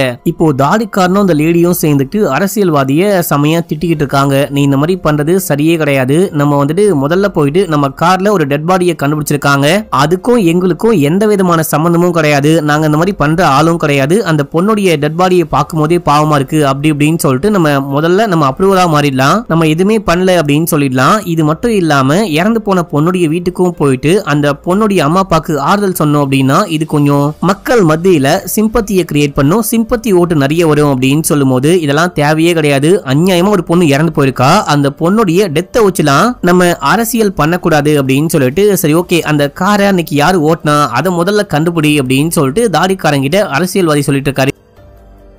இப்போ நம்ம ஹீரோ ஹீரோயின் விசாரிச்சுட்டு போகும்போது நம்ம ஹீரோ ஹீரோயின் கிட்ட ஒரு போட்டோவை காமிக்கிறாரு, இவன் தான் அந்த காரை ஓட்டிருக்கான், இந்த காரை ஓட்டிட்டு நேரா அந்த காலேஜுக்கும் போயிருக்கான், அதுக்கப்புறம் என்ன ஆச்சுன்னே தெரியல. இவனை பத்தி அந்த டிரான்ஸ்போர்ட் மேனேஜருக்கு கால் பண்ணி கேட்கும் போது நானும் இவனை காணும் அப்படின்னு சொல்லிட்டு தான் தேடிட்டு இருக்கேன், காரையும் காணும் அப்படின்னு சொல்லிட்டு போலீஸ்ல எப்பயோ கம்ப்ளைண்ட் கொடுத்துட்டேன் அப்படின்னு சொன்னாரு. இவனை பார்த்தாலே கொலகார மாதிரி தான் தெரியுது அப்படின்னும் போது சரி ஓகே இவன் எங்க இருக்க வாய்ப்பு இருக்கு அப்படின்னு சொல்லிட்டு கேட்கும் போது இவன் வழக்கமா யார்ட்டையாச்சும் இந்த மறையணும் அப்படின்னா ஒரு ஸ்பாட்டுக்கு போவானா, ஏன்னா இதுக்கு முன்னாடியே நிறைய கேஸ்ல பயபுள்ள மாட்டிருக்கான், நம்ம வேணா அந்த ஸ்பாட்டுக்கு போயிட்டு பார்க்கலாம் அப்படின்னு சொல்லிட்டு இங்க இருந்து கிளம்பி அந்த ஸ்பாட்டுக்கு போறாங்க. இப்ப அந்த ஸ்பாட்டுக்கு போயிட்டு பார்க்கும்போது அது ஒரு பழைய பில்டிங், மக்களே பில்டிங்குள்ள போயிட்டு செக் பண்ணலாம் அப்படின்னு சொல்லிட்டு போறாங்க. போறதுக்கு முன்னாடி வழக்கம் போல கன்னை அன்லோட் பண்ணிட்டு வெறும் கன்னோட உள்ள போறாங்க, ஆனா ஹீரோ கன்னோட தான் போறாரு. இப்ப போயிட்டு ஆளாளுக்கு தனித்தனியா பிரிஞ்சு தேடிக்கிட்டு இருக்கும் போது அங்க அந்த டிரைவர் வராரு. டிரைவருடைய பேரு முகேஷ், மக்களே. அவரு ஒரு உடஞ்ச பாட்டில கொண்டுட்டு வந்து ஹீரோயினை அட்டாக் பண்ண பார்க்கும்போது நம்ம ஹீரோயின் கன்னை காமிக்கிறாங்க. என்னால வந்துட்டு மறுபடியும் ஜெயிலுக்குலாம் போக முடியாது, ஏற்கனவே நிறைய திருட்டு பழியெல்லாம் ஏத்துக்கிட்டு ஜெயிலுக்கு போயிருக்கேன், இதுக்கப்புறம் என்னால போக முடியாது அப்படின்னும் போது டேய் பைத்தியம் முடிச்ச வெட்டிக்கிளி சொல்றத முதல்ல கேளு, கன்ல வந்துட்டு புல்லட் கிடையாது, நான் உன்கிட்ட பேசதான் வந்தேன், உன்னை கைது பண்ண வரல, நீ எனக்கு காரை ஓட்டிட்டு காலேஜுக்கு போனியா அப்படின்னு சொல்லிட்டு கேட்கும்போது ஆமா போஸ்டரு அதுக்கப்புறம் ஸ்டிக்கர்லாம் டெலிவரி பண்ணலாம் அப்படின்னு சொல்லிட்டு போனேன், அங்க போயிட்டு ஏதோ சாப்பிட்டேன், அதுக்கப்புறம் ரொம்ப மயக்கமா இருந்துச்சு, என்னால டிரைவ் பண்ண முடியாது அப்படின்னு சொல்லிட்டு காரையும் சாவியும் அங்கேயே வச்சுட்டு நான் அங்க இருந்து கிளம்பி ஒரு ஹாஸ்பிட்டலுக்கு போனேன். நீங்க அந்த ஹாஸ்பிட்டலுக்கு போயிட்டு விசாரிச்சீங்க அப்படின்னா கூட கண்டிப்பா சொல்லுவாங்க அப்படின்னும் போது இப்போ நம்ம ஹீரோயின் பாக்கெட்டுக்குள்ள இருந்து போன் எடுத்து நைனாவுடைய போட்டோவை காமிக்கும் போது ஆமா இந்த பொண்ணை பார்த்தேன், கூட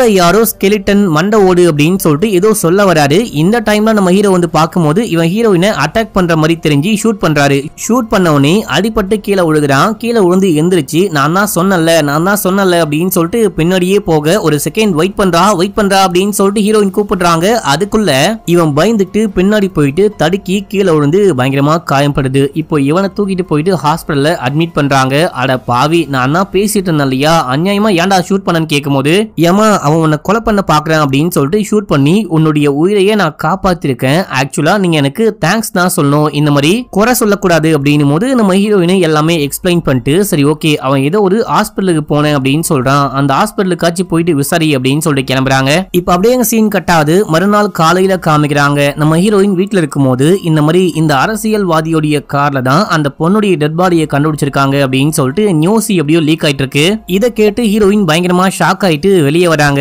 வெளியே வந்தா அங்க அரசியல்வாதியும் அந்த லேடியும் நிக்கிறாங்க. என்ன சொல்லக்கூடாது அப்படின்னு சொல்லிட்டு நீங்க போட்டு குத்துறீங்க பாத்தீங்களா, ஏன் இந்த மாதிரி பண்ணீங்க அப்படின்னு சொல்லிட்டு கேட்கும் போது சத்தியமா எங்க சைட்ல இருந்து இது லீக் ஆகவே இல்ல, வேற எப்படியோ லீக் ஆயிருக்கு, எப்படின்னு தான் தெரியல, நான் கண்டிப்பா கண்டுபிடிக்கிறேன் அப்படின்னு சொல்றாங்க. சரி ஓகே இந்த டைம்லயாச்சு ஸ்டேட்மெண்ட் வாங்கிக்கோங்க, என்னுடைய தரப்பு நியாயங்களை நானும் போயிட்டு மீடியாக்கு முன்னாடி சொல்றேன் அப்படின்னும் போது இப்ப வேணாம், நீங்க சொன்னீங்க அப்படின்னா நிறைய டீடைல் சொல்லுவீங்க, அந்த டீடைல் எப்படியாச்சும் லீக் ஆயிருச்சு அப்படின்னா அது இன்னும் கொஞ்சம் பிரச்சனை, கண்டிப்பா குற்றவாளி தப்பிக்க நம்மளே உதவி செஞ்ச மாதிரி ஆயிடும், தயவு செஞ்சு ஒரு நாள் மட்டும் வெயிட் பண்ணிக்கோங்க, நாளைக்கு வாங்கிக்கிறேன் அப்படின்னும் போது ஆனா துஷாரா விடமாட்டாங்க. இல்ல நீ வந்துட்டு யாரையும் நம்பாத, இந்த மாதிரி சொல்லி முன்னாடியே பிரஸ் ரிலீஸ் ஆயிருச்சு பாத்தியா, இதுக்கப்புறம் நமக்கு தான் பிரச்சனை, நீ சொல்லிடு அப்படின்னும் போது நம்ம ஹீரோயின் கெஞ்சி கேக்குறாங்க. சரி ஓகே உங்களுக்காக ஒரு நாள் மட்டும் வெயிட் பண்றேன், ஆனா கண்டிப்பா நாளைக்கு வந்துட்டு என்ன விஷயம் ஆச்சோ அதை ஸ்டேட்மெண்டா கொடுத்துருவேன் அப்படின்னு சொல்லிட்டு கிளம்பிட்டாங்க. இப்போ நம்ம ஹீரோயின் கிளம்பி ஆபீஸ்க்கு போறாங்க. அப்ப நம்ம ஹீரோ என்ன கண்டுபிடிச்சிருக்காரு அப்படின்னா மொத்தமா இந்த நைனா 2 அக்கௌண்ட் யூஸ் பண்ணிருக்காங்க. ஒரு இன்ஸ்டாகிராம் அக்கௌண்ட் வச்சுக்கோங்களேன், அதை வந்துட்டு 2 யூஸ் பண்ணிருக்காங்க. ஒன்னு பப்ளிக்கா அப்பா அம்மா ஃப்ரெண்ட்ஸ் அப்படின்னு சொல்லிட்டு எல்லாருக்கும் தெரியற மாதிரி ஒரு அக்கௌண்ட் வச்சிருக்காங்க, ரெண்டாவதா பிரைவேட்டா ஒரு அக்கௌண்ட் வச்சிருக்காங்க. அந்த அக்கௌண்ட் மூலமா தான் ஓஜஸ் அப்படின்னு சொல்லிட்டு ஒரு பையனை லவ் பண்ணிருக்காங்க, கால் பண்ணி பேசியிருக்காங்க. ஆனா 2 மாசத்துக்கு முன்னாடி அந்த லவ் பிரேக்கப் ஆயிட்டு இருக்கு. அந்த பையன் கால்ல விழாத குறையா நிறைய மெசேஜ் பண்ணிருக்கான், வந்துட்டு என்ன ஏத்துக்கோ அப்படின்னு சொல்லிட்டு பயங்கரமா கெஞ்சிருக்கான். ஆனா இந்த பொண்ணு கண்டுக்கவே இல்லை. ஆக்சுவலா நம்ம நைனாவுடைய அப்பா பொண்ணுக்கு எதுவும் ஆயிருக்காது, நான் போயிட்டு பாக்குறேன் அப்படின்னு சொல்லிட்டு ஒரு பையன் வீட்டுக்கு போயிட்டு சண்டை போட்டிருப்பாரு, ஒரு பையனை போட்டு அடிச்சிருப்பாரு. அவன் தான் மக்களை ஓஜஸ், நைனாவும் ஓஜஸும் லவ் பண்றாங்க அப்படின்னு சொல்லிட்டு அப்பாக்கு தெரியும் தான் நினைக்கிறேன். இப்ப அப்படியே நைனாவுடைய மொபைல் கடைசியா எங்க ஆஃப் ஆச்சு அப்படின்னு சொல்லிட்டு கேட்கும்போது காலேஜ் அப்படின்னு சொல்றாங்க. சரி ஓகே அந்த கேம்பிங் கார் அப்படின்னு சொல்லிட்டு கேட்கும்போது அதுவும் காலேஜ் தான் அப்படின்னு சொல்லிட்டு ஹீரோ சொல்றாரு. அப்படின்னா இப்ப நம்ம கிளம்பி காலேஜுக்கு தான் போயிட்டு விசாரிக்க போறோம் அப்படின்னு சொல்லிட்டு கிளம்பி காலேஜுக்கு போயிட்டு அங்க ஒரு ப்ரொஃபஸரை மீட் பண்றாங்க. இவரு தான் காணாம போன இறந்து போன நைனாவுடைய ப்ரொஃபஸர். இவர்கிட்ட போயிட்டு விசாரிக்கும் போது ஆக்சுவலா நைனா வந்துட்டு ஞாயிற்றுக்கிழமை தான் காணாம போயிருப்பா. அன்னைக்கு இந்த காலேஜ்ல ஏதோ ஒரு ஃபெஸ்ட், ஒரு பார்ட்டி மாதிரி நடந்திருக்கு.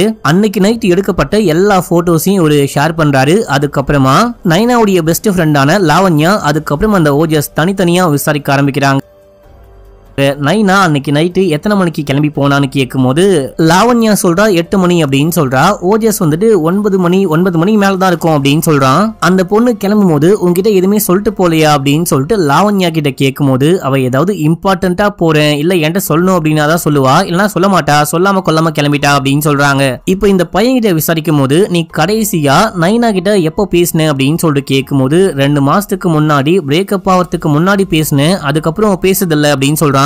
அப்படின்னா இந்த பார்ட்டில நீயும் அந்த பொண்ணும் பேசிருக்கீங்க, இது என்ன பொய்யா, இது என்ன ஃபேக்கான போட்டோவா அப்படின்னு சொல்லிட்டு போட்டோவை காமிச்சு விசாரிக்க அந்த பொண்ணு கிட்ட இந்த பையன் பேசுற மாதிரி ஒரு போட்டோ இருக்கு. அட அந்த பொண்ணு கிட்ட 2 மாசமா பேசவே இல்லைங்க, அந்த ஃபெஸ்ட்ல அந்த பொண்ணு வித்தியாசமான ஒரு காஸ்டியூம் போட்டுட்டு வந்தா ரொம்ப அழகா இருந்தா அப்படின்னு சொல்லிட்டு ரொம்ப அழகா இருக்குன்னு சொன்னேன், மத்தபடி வேற ஒண்ணுமே இல்லை அப்படின்னு சொல்றான். இங்க பாருடா ஏற்கனவே உன் மேல எக்கச்சக்கமான கேஸ் இருக்கு, இந்த பையன் இதுக்கு முன்னாடியே வேற ஒரு காலேஜ் படிச்சிருப்பான், அந்த காலேஜ்ல ட்ரக் யூஸ் பண்றான், பொண்ணுங்களை ரேப் பண்ண ட்ரை பண்ணா, அப்படி இப்படின்னு இல்லாத வேலையெல்லாம் பண்ணா அப்படின்னு சொல்லிட்டு சஸ்பெண்ட் பண்ணி அதுக்கப்புறம் வெளியே அமிச்சிட்டு இருப்பாங்க. அதுக்கப்புறம் தான் இந்த காலேஜுக்கே வந்திருப்பான். சோ அந்த பொண்ணு பிரேக்கப் பண்ணிட்டா அப்படின்னு சொல்லிட்டு நீ தான் அந்த பொண்ணை கடத்தி கொண்டு போயிட்டு ரேப் பண்ணி கொலை பண்ணியா அப்படின்னு சொல்லிட்டு கேட்கும்போது சத்தியமா இல்லவே இல்ல அப்படின்னு சொல்றான். இதே டைம்ல இந்த பையனுடைய அப்பா அம்மா வராங்க. நான் யாருன்னு தெரியுமா, என்கிட்ட சொல்லாம கொள்ளாம என் பையனை விசாரிக்கிறீங்க, ஒரு வக்கீல் கூட இல்லாம விசாரிக்கிறீங்க அப்படின்னும் போது சரி ஓகே உங்க பையனை கூட்டிட்டு போங்க, நாளைக்கு ஒரு வக்கீலோட ஸ்டேஷனுக்கு வாங்க அப்படின்னும் போது அவரும் கூட்டிட்டு போறாரு. இப்போ இந்த லாவண்யா கிட்ட விசாரிக்கும் போது ஆக்சுவலா அந்த பொண்ணு போட்டோல அந்த பார்ட்டிக்கு வரும்போது வேற ஒரு ட்ரெஸ் போட்டிருக்கா, ஜிகு ஜிகுன்னு ஒரு மாதிரி. ஆனா அந்த பொண்ணுடைய ஓடிய தான் இவங்க கண்டுபிடிச்சிருப்பாங்க. அந்த பொண்ணு ட்ரெஸ்ஸை மாத்திட்டு போகணும் அப்படின்னு சொல்லிட்டு ட்ரெஸ் வேற ட்ரெஸ்ஸை கையோட கொண்டு வந்தா போல. சோ அந்த பொண்ணு வேற எங்கேயோ போறோம் அப்படின்னு சொல்லிட்டு பக்காவா பிளான் பண்ணிட்டு வந்திருக்கா. இது எதுவுமே உனக்கு தெரியாதா அப்படின்னு சொல்லிட்டு லாவண்யா கிட்ட கேட்கும் போது தெரியாது தெரியாது அப்படின்னு சொல்றா. சரி ஓகே பாத்துக்கலாம், வேற ஏதாவது தெரிஞ்சா கால் பண்ணு, இப்ப கிளம்பு அப்படின்னு சொல்லிட்டு போ சொல்லிட்டாங்க. நடுவுல ஓஜஸ் கிட்ட விசாரிக்கும் போது அவன் இன்னொரு முக்கியமான விஷயம் சொல்லியிருப்பான். அந்த டிரைவர் கிட்ட இவன் யூஸ் பண்ற போதை பொருளை கொஞ்சமா கொடுத்திருப்பான், அதை சாப்பிட்டு அந்த ஆளு பயங்கரமா மயக்கம் போட்ட ஸ்டேஜுக்கே போயிட்டு இருப்பாரு. ஐயோ இந்த ஆளு மட்டையாவர ஸ்டேஜுக்கே போயிட்டானே அப்படின்னு சொல்லிட்டு இந்த பையனும் உள்ளுக்குள்ள போயிட்டானா. இதை அவன் சொன்னா மக்களே ஃப்ளோல மறந்து போயிட்டேன். இப்ப அப்படியே எங்க சீன் கட் ஆகுது. நம்ம ஹீரோ பாத்ரூம் போலாம் அப்படின்னு சொல்லிட்டு போறாரு. அதே டைம்ல பாத்ரூம்க்கு இன்னொரு பையன் வரான். கை முழுக்க மண்டை ஓடு அப்படி அப்படின்னு சொல்லிட்டு டாட்டூ எல்லாம் போட்டுட்டு வந்திருக்கான். அதை பார்த்துட்டு டேய் அது என்ன கையா இல்ல டிராயிங் நோட்டா அப்படின்னு சொல்லிட்டு கேட்கும் போது அவன் கடுப்பா முறைச்சிட்டு அங்கிருந்து கிளம்புறான். சரியான தருதல பையனா இருப்பான் போல, பேசினா பேச கூட மாட்டானே அப்படின்னு சொல்லிட்டு ஹீரோவும் கடுப்பா வெளியே வராரு. இதே டைம்ல அரசியல்வாதியும் அந்த பொண்ணும் கட்சி ஆபீஸ்க்கு வரலான்னு வந்தா அங்க பொதுமக்களே மீடியா பீப்புள் அப்படின்னு சொல்லிட்டு அப்படியே குமிஞ்சிருக்காங்க. கேள்வி கேட்டா இவங்க எதுவுமே ஆன்சர் பண்ணாம தப்பிச்சோம் பொழைச்சோம் அப்படின்னு சொல்லிட்டு கட்சி ஆபீஸ்க்குள்ள போறாங்க. இப்ப அப்படியே எங்க சீனை கட் பண்ணி ஹீரோ ஹீரோயினை காமிக்கிறாங்க. இப்போ காலேஜ்ல என்ன விஷயமா இருக்க வாய்ப்பு இருக்கு அப்படின்னு சொல்லிட்டு இவங்களே ஒரு தியரியை கிரியேட் பண்ணி பாக்குறாங்க. நைனா காலேஜ்ல பார்ட்டி இருக்கு அப்படின்னு சொல்லிட்டு 4 மணிக்கு காலேஜுக்கு வந்திருக்கா. ஒரு 8:45 9 மணிக்கு காலேஜை விட்டு வெளியே போயிருக்கா. கரெக்டா 8:45 ஒரு போட்டோ கிளிக் பண்ணிருக்கா. அந்த டிரைவரும் ஒரு 8 மணிக்கு காரை கொண்டு வந்திருக்காரு. அவரு கொடுக்க வேண்டிய திங்ஸ் எல்லாம் கொடுத்துட்டு அங்கிருந்து போலான்னு பார்க்கும்போது அவருக்கு அந்த போதை மருந்து கொடுக்க அவர் ஹாஸ்பிட்டலுக்கு போயிட்டு அட்மிட் ஆயிருக்காரு. ஆனா கார் வந்துட்டு 9 மணிக்கு கிளம்பி போயிருக்க வாய்ப்பு இருக்கு அப்படின்னு சொல்லிட்டு இவரு அங்க எழுதிக்கிட்டு இருக்காரு. சோ நைனாவும் அந்த கார்ல இருந்த யாரோ நபரும் இந்த ஒரே டைம்ல தான் இங்கிருந்து கிளம்பி போயிருக்காங்க, ஒரே டைம்ல கிளம்பி போயிருக்க தான் வாய்ப்பு இருக்கு அப்படின்னு சொல்லிட்டு நம்ம ஹீரோ எழுதிக்கிட்டே இருக்கும்போது அப்போ நம்ம ஹீரோயின் உட்கார்ந்து நைனாவுடைய அந்த போட்டோஸ் எல்லாம் பாத்துக்கிட்டு இருப்பாங்க. 8:45 அந்த பொண்ணு ஒரு பையன் கூட சேர்ந்துட்டு ஒரு போட்டோ கிளிக் பண்ணிருக்கா. அது காலேஜா எங்கன்னு தான் தெரியல, வேற ஏதோ ஒரு ரூம் மாதிரி தெரியுது. நம்ம ஹீரோயின் நைனாக்கு பக்கத்துல ஒரு பையன் நிக்கிறான் இல்லையா, அந்த பையன் கை முழுக்க டாட்டூ போட்டிருப்பான், ஒரு ஸ்கெலிட்டன் டாட்டூவும் போட்டிருப்பான். அந்த டாட்டூவை ஹீரோ கிட்ட காமிச்சு அன்னைக்கு நான் டிரைவர் கிட்ட விசாரிக்கும் போது நைனாவை பார்த்தேன், ஒரு ஸ்கெலிட்டன் டாட்டூ அப்படின்னு சொல்லிட்டு மண்டை ஓடுன்னு ஏதோ சொல்ல ட்ரை பண்ணாரு. அந்த டைம்ல தான் ஷூட் பண்ணிட்டேன், எனக்கு தெரிஞ்சு இந்த பையனை தான் அவரு மீன் பண்ண ட்ரை பண்ணாருன்னு நினைக்கிறேன் அப்படின்னு சொல்லும் போது ஐயோ இந்த பையனை இப்பதான் கொஞ்ச நேரத்துக்கு முன்னாடி பாத்ரூம்ல பார்த்தேன் அப்படின்னும் போது சரி ஓகேவா விசாரிக்கலாம் அப்படின்னு சொல்லிட்டு வெளியே போறாங்க. இவங்க வெளியே விசாரிக்கலாம் அப்படின்னு சொல்லிட்டு போகும்போது அந்த காலேஜ்ல ஏதோ ஒரு பேஸ்மெண்ட் ரூம் இருக்கு போல. அந்த ரூம்குள்ள இருந்து ஒரு செக்யூரிட்டி வெளியே வராரு. இது என்ன ரூம் நம்ம பார்க்கவே இல்லையே அப்படின்னு சொல்லிட்டு இவங்க ரூம்குள்ள போறாங்க. அந்த ரூமே ஒரு மாதிரி இருட்டா இருக்கு, லைட்லாம் கூட ஒழுங்கா எரியவே இல்ல, பாழஞ்சு போன யூஸ் பண்ணாத ரூம் மாதிரி தெரியுது. இவங்க உள்ளுக்குள்ள போகும்போதே நைனாவுடைய ஐடி கார்டை பாக்குறாங்க. அதுக்கப்புறம் ரத்த துளிகள்லாம் பாக்குறாங்க. அந்த ரத்த துளிகளை ஃபாலோ பண்ணிட்டு போகும்போது உள்ளுக்குள்ள போகுது. அங்க ஒரு சின்ன ரூம் மாதிரி இருக்கு, கட்டில் இருக்கு, கட்டிலுக்கு மேல பெட் இருக்கு, அந்த பெட் முழுக்க ரத்தமா பாக்குறாங்க. அதுக்கப்புறம் ஹீரோயின் நைனா கடைசியா எடுக்கப்பட்ட போட்டோ அப்படின்னு சொல்றாங்க பாத்தீங்களா, அந்த போட்டோவை பார்க்கும்போது இதே இடத்துல இருந்துதான் நைனாவும் அந்த மண்டவோட பையனும் போட்டோ எடுத்திருக்காங்க அப்படின்னு சொல்லிட்டு கன்ஃபார்ம் பண்றாங்க. சோ கிரைம் இங்க இருந்து தான் ஆரம்பிச்சிருக்கு அப்படின்னு சொல்லிட்டு ஹீரோயின் பார்த்து ஷாக் ஆக இதே டைம்ல டிவி மீடியால எல்லாத்துலயும் இந்த அரசியல்வாதியுடைய கார்ல இருந்து தான் நைனாவுடைய டெட் பாடியை கண்டுபிடிச்சிருக்காங்க. இப்ப இந்த அரசியல்வாதிக்கும் காருக்கும் ஏதோ ஒரு கனெக்ஷன் இருக்கு அப்படின்னு சொல்லிட்டு நியூஸ் ஓடிக்கிட்டு இருக்கு. இந்த நியூஸை நைனாவுடைய அப்பா அம்மா பாக்குறாங்க. இதோட 2வது எபிசோட முடியுது. இப்போ 3வது எபிசோடைய ஸ்டார்டிங் சீன்லயே நம்ம ஹீரோயின் ஃபாரன்சிக் டீமுக்குலாம் கால் பண்ணிட்டாங்க. அவங்க ஸ்பாட்டுக்கு வந்து ஏதாவது எவிடன்ஸ் கிடைக்குமா அப்படின்னு சொல்லிட்டு எல்லாத்தையும் கலெக்ட் பண்ணிட்டு இருக்காங்க. ஆக்சுவலா இந்த பேஸ்மெண்ட்டை வந்துட்டு பாத்தீங்கன்னா ஸ்டார்டிங்ல செக்யூரிட்டி எல்லாம் ஸ்டே பண்ணக்கூடிய ரூமா வச்சிருந்திருக்காங்க. அதுக்கப்புறமா தான் பசங்களாம் சேர்ந்துட்டு ஒரு டிஜே ரூம் மாதிரி சின்ன சின்ன பார்ட்டி பண்ணலாம், அதுக்கான செட்டப்லாம் பண்ணலாம் அப்படின்னு சொல்லிட்டு அந்த மாதிரி ரூமை மாத்திருக்காங்க. இங்க என்ன விஷயம் ஆச்சு அப்படின்னு சொல்லிட்டு இங்க இருக்கிற யாருக்குமே ஒண்ணுமே தெரியல மக்களே. இப்ப அப்படியே எங்க சீனை கட் பண்ணி நீ அந்த அரசியல்வாதியை காமிக்கிறாங்க. இந்த நல்ல அரசியல்வாதி கூட இன்னொரு லேடி ஒருத்தவங்க நம்ம கூட்டு சேர்ந்துக்கலாம், நம்ம வந்துட்டு கூட்டணி சேர்ந்து அடுத்த எலெக்ஷன்ல ஒன்னா போட்டி போடலாம் அப்படின்லாம் பேசியிருப்பாங்க. ஆனா அவங்க இந்த நியூஸ்லாம் லீக் ஆனதுக்கு அப்புறமா ஆப்போசிட் பார்ட்டில போய் சேர்ந்துட்டாங்களாம். இப்போ எல்லாத்துக்கும் இந்த விஷயம் தான் காரணம். போலீஸ் சொல்றத நம்ம நம்பவே கூடாது, போலீஸ் சொல்ற பேச்ச கேட்கவே கூடாது அப்படின்னு சொல்லிட்டு லேடியும் தாடிக்காரனும் அரசியல்வாதி கிட்ட சொல்லிட்டே இருக்கும்போது இதே டைம்ல பொதுமக்கள் எல்லாரும் சேர்ந்துட்டு கதவெல்லாம் உடைச்சிட்டு உள்ளுக்குள்ள வந்து இந்த அரசியல்வாதியுடைய முகத்துல கரிய பூசிட்டு போறாங்க. இவனுக்கு ஒரு மாதிரி அவமானமா போகுது. இப்போ எல்லாரும் போனதுக்கு அப்புறமா இந்த லேடி தான் முகம்லாம் தொடச்சுக்கிட்டு இருப்பாங்க. எனக்கு என்னமோ அந்த தாடிக்காரன் மேல தான் டவுட்டா இருக்கு. ஏன்னா அந்த தாடிக்காரன் தான் ஆப் டெவலப் பண்ற மொத்த வேலையும் பார்த்துட்டு இருந்தான். அது மட்டும் இல்லாம நம்ம 3 பேரும் தான் எது பேசுறதா இருந்தாலும் ஒன்னா சேர்ந்து பேசுவோம், நான் வெளியே போயிட்டு சொல்ல வேண்டிய அவசியமே கிடையாது, மேபி அவன் லீக் பண்ணிருப்பானோ அப்படின்னு சொல்லிட்டு கேட்கும்போது அதுக்கு வாய்ப்பு இல்ல, அந்த தாடிக்காரன் என் சின்ன வயசு ஃப்ரெண்டு, அந்த மாதிரிலாம் பண்ண மாட்டான், எனக்கு துரோகம் பண்ண மாட்டான் அப்படின்னும் போது அப்படின்னா நான் சொன்னேன்னு சொல்ல வரியா அப்படின்னு சொல்லிட்டு கேட்டு இந்த பொண்ணு கோச்சிட்டு வெளியே போயிட்டா.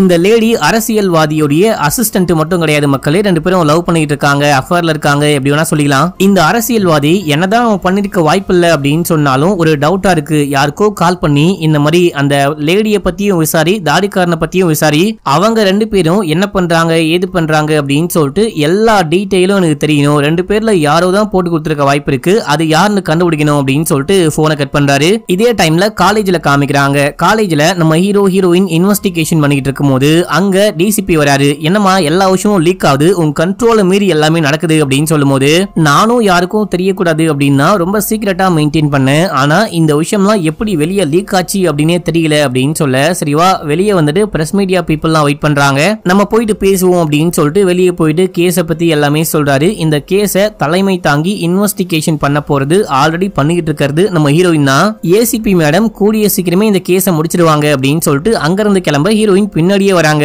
ஏங்க நான் கிளம்பி ஊருக்கு போனுங்க, விடாம என் புருஷன் டெய்லி கால் பண்ணி கல்வி ஊத்திக்கிட்டு இருக்காரு, நான் இதுக்கப்புறமும் கண்டிப்பா இங்க இருக்க முடியாது, நான் கிளம்புறேன் அப்படின்னு சொல்லும் போது, ஏமா கொஞ்சம் லேட்டா போனா ஒன்னும் குடிமுழுகி போயிடாது, நீ கண்டிப்பா இந்த கேஸை முடிக்காம இந்த ஸ்டேட்டை விட்டு நம்ம ஊரை விட்டு கிளம்பக்கூடாது அப்படின்னு சொல்லிட்டு அங்கிருந்து கிளம்பிட்டாரு. இப்ப அப்படியே எங்க சீன் கட் ஆகுது. போலீஸ் ஸ்டேஷன்ல காமிக்கிறாங்க. நைனாவுடைய அப்பா அம்மா வந்திருக்காங்க. இவங்க கிட்ட விசாரிக்கும் போது என் பொண்ணு ரொம்ப ரொம்ப நல்ல பொண்ணு, என் பொண்ணை வந்துட்டு தப்பா இது வரைக்கும் நான் கேள்விப்பட்டதே கிடையாது, என் பொண்ணு தங்கமான பொண்ணு, ஆனா மீடியாலாம் ஏதேதோ பேசிட்டு இருக்காங்க அப்படின்னு சொல்லிட்டு அம்மா புலம்புறாங்க. அப்போ அப்பா சொல்றாரு, இல்ல இல்ல என் பொண்ணு வந்துட்டு ஒரு பையனை லவ் பண்ணா, அவன் தான் அந்த ஓஜஸ்.